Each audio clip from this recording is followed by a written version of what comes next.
Hey guys, welcome back to the channel. Today we're going to take a look at the Galaxy S7 from Verizon. I want to say thank you to Verizon for sending me this unit for review. I'll be able to do a full review for you guys on my channel once I'm done with my period of review. But the main reason I wanted to check it out for you guys is I want to show you guys the main differences, obviously, between the S7 and the S7 Edge. I've been focusing a lot on the S7 Edge since I kind of gravitated towards the 5.5-inch display with the bigger battery. But the fact of the matter is the S7 really is the main flagship. The S7 Edge was an addition to that line, and I want to see basically how that works. Is this something that I can actually work with? Can I use this as a daily driver and just basically be happy with a 5.1-inch display? So we're going to do a quick unboxing. We're going to compare it to the S7 Edge. And of course, we're going to see basically how initial comparison with the obviously the Gear VR that you're supposed to be able to pick up or actually use if you have already picked up the S7 and you didn't get the VR, you can actually pick up for yourself. I'll give you guys links in the description below. But without further ado, let's go ahead and check out the Galaxy S7.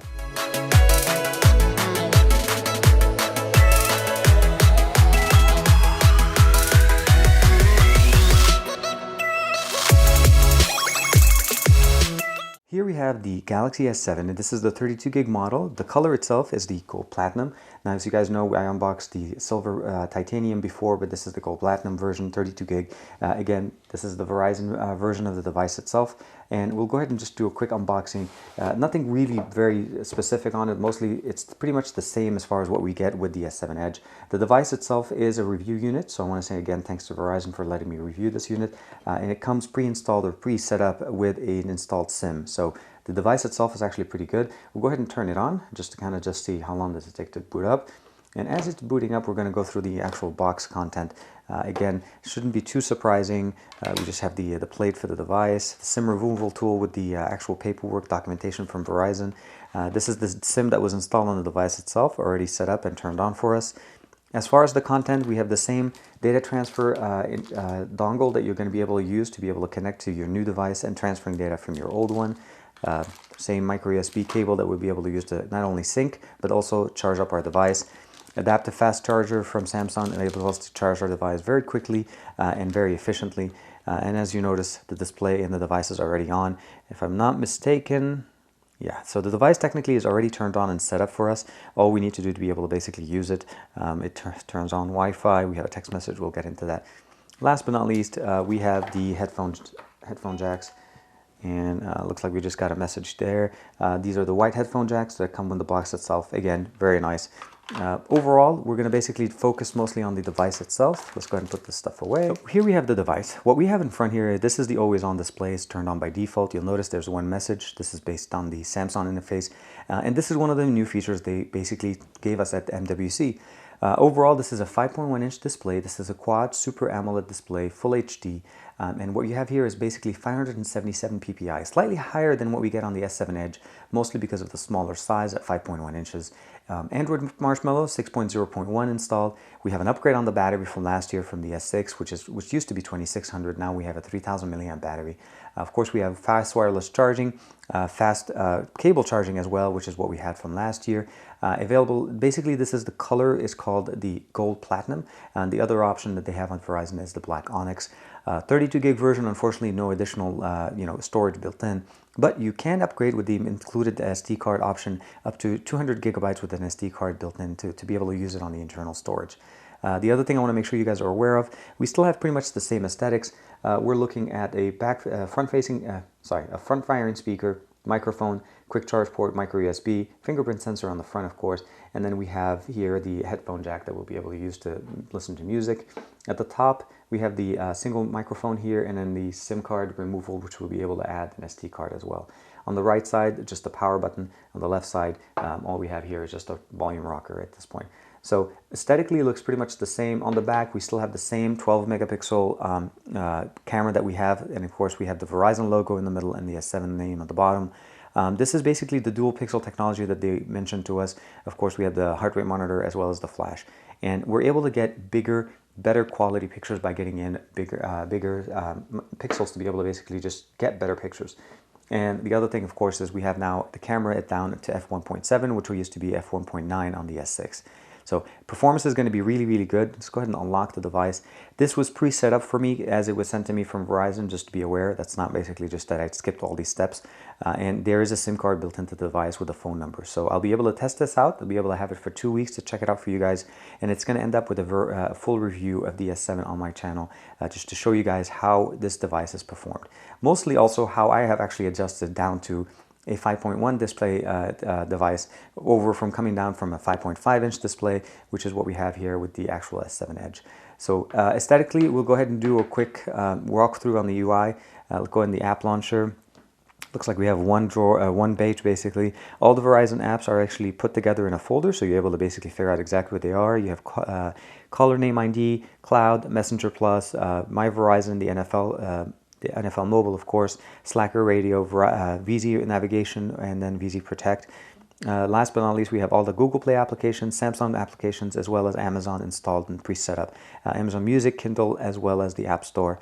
And then, of course, we have some of the other applications. We have Go90, of course, this is, I think, to watch some online content. And then Samsung Gear is already installed. No additional pages over here. And on the home screen, you just have some additional, widgets to be able to download applications, the gallery app, so on. We don't have, it seems like the, let's go ahead and go down here. It looks like the briefing is turned off by default, but if we wanted it, we can just turn it on and leave it there. We have support for themes, widgets, as well as the setting up the grid. That's something I really enjoyed seeing in the new version of the UI that Samsung is bringing in. You're able to reset or change your grid size right on the fly and not having to basically install any kind of customizations or anything like that. And of course, we have applications here. We'll be able to bring here and then drag that down. We don't have the ability of moving the app drawer button, which I really would have loved to have in the middle, but overall, very nice. I'll go ahead and set this up and I'll get a chance to use it for a couple of weeks. I'll give you guys obviously updates in the meantime. Overall, very excited to check this out. Very, very happy that Verizon was able to send me this unit for review. So thank you again. Let's go ahead and do a quick comparison real quick between the S7 and the S7 Edge. First thing first, obviously we'll notice that this is the gold and the silver color. There's no comparison obviously other than that. But if we put them side by side, the big difference starts to show. We have obviously the edge screens that we have here that we don't have here. You notice that you start seeing the bezels here. And with the way the edge screen looks like, and I think why it has so much of an appeal for a lot of people, it actually almost looks like it's bezel-less. There's no seam, there's no way of seeing straight where the screen is. And with the S7, you do have that. The other thing that we have here that we have very similar, obviously, is the fingerprint sensor is pretty much the same. We have the same capacitive buttons. If we go in here, we have the Recents app as well as the back. And if you notice here on my S7 Edge, I disabled those. I'll show you guys in another video some of the mods that I'm trying to do. I have a notification here. And overall, as far as the actual screen itself, with the front-facing camera, same sensors, same everything. Just really aesthetically looks very unique in their own way. And one of the things I have to say that when I started holding this device in my hand, I was truly surprised. It feels really good. I'm surprised because it's a 5.1-inch display, and for some reason in my mind, 5.1, having not used those devices for some time, it kind of basically makes me feel like these things feel like more like a 4-inch display, very tiny. And that's not true. It really feels very nice. It looks really good. All the buttons and all the configurations are pretty much the same on both. I'm going to give you guys just a back, kind of just a real quick look here. The one thing I want to mention that really surprised me as well is that they both have the same aesthetics from the back. One thing I noticed last year with the S7 Edge, or the S6 Edge Plus and the Note 5, that the backs and the actual units look different. They almost look like they were reversed. And in here, you actually have the same kind of curvature that you have on the back of the unit itself. Of course, on the front side, we have a flat with the edges on this side. But the S7 Edge actually kind of does a double curve, a little bit on the back and a lot more on the front. With the S7, we have the curvature on the back and more of a flat on the front. So the S7 will sit flat on the table, and the S7 Edge will also do the same. Very nice. Both have the same speakers at the bottom, fast wireless charging, everything. Again, this one is the T-Mobile version. All we have is Samsung and the S7 Edge. Verizon chose to go with the Verizon logo with the S7 Edge at the bottom. Really, really nice. Really looking forward to check this out. Overall, the S7 really feels nice in the hand, and that was one of the main surprises that I've had actually since opening up the box. Obviously, I knew the 5.1-inch display. I knew a lot of the specs before I opened it up. But that was really the main thing I wanted to see, is how does it really feel in comparison? I'm going to be using this as a daily driver for some time, so that was one of the things I want to make sure you guys are aware of. Once again, thanks to Verizon for allowing me to review this. I ended up basically plugging it in directly into the Gear VR. I wanted to see how it fits. It's just very nice the way Samsung implemented the Gear VR. I have to say that because the way the implementation is done, it will fit the smallest of all, which is the 5.1-inch display, all the way up to 5.7, which is with the Note 5 from last year. And then, of course, the 5.5 for the S7 Edge that kind of fits in the between. One of the reasons why I wanted to show you guys, I'll show you guys a picture right now. It fits really nicely, and there's some plastic grooves, step backs that kind of help it when it goes down and gets closer actually to the screen itself, where if you're using a bigger display, it kind of lifts it a little bit bigger. Of course, I'm going to have some time to be able to play with this, check it out. I don't have the applications installed here, so the Oculus app and all of those things, I'll be able to port those over. The main thing I want to make sure that you guys are aware of, it really works, it just fits very nicely.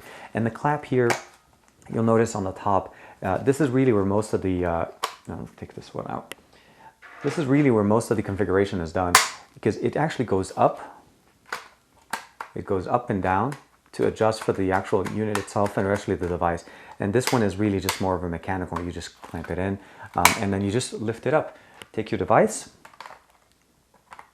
plug it in, down, and it snaps right away. Very, very, very secure. Welcome to your Samsung Gear VR. To start setup, remove your phone and install VR applications on it. Very, very easy. Of course, it needs me to install the applications for it. Very happy, very excited to be able to basically pick up or actually be able to review the S7. Again, let me know what you guys think in the comments below. This is for me a new thing. I haven't used the device that's about 5 inches as far as the display size for some time. So I'm going to see how this works, and we'll do a comparison between the two. Of course, there'll be a lot more content coming out for the S7 and the S7 Edge comparisons, one of which I think is the lock screen, the new good lock application that Samsung pushed out for both those devices. So let me know in the comments below, like and subscribe as usual. Thank you very much for being subscribers to this channel and supporting this channel grow to where it is right now. And I hope to be able to basically give you guys the content that you guys would like to be able to see here and enjoy it. So again, like and subscribe and share, and I will see you guys in the next one. Back. Today we're going to take a look at a set of cases that was sent to me by a company called Simo. Now we have 4 ports that are our standard charging ports, so we don't have quick charge 2.0 out of the white port.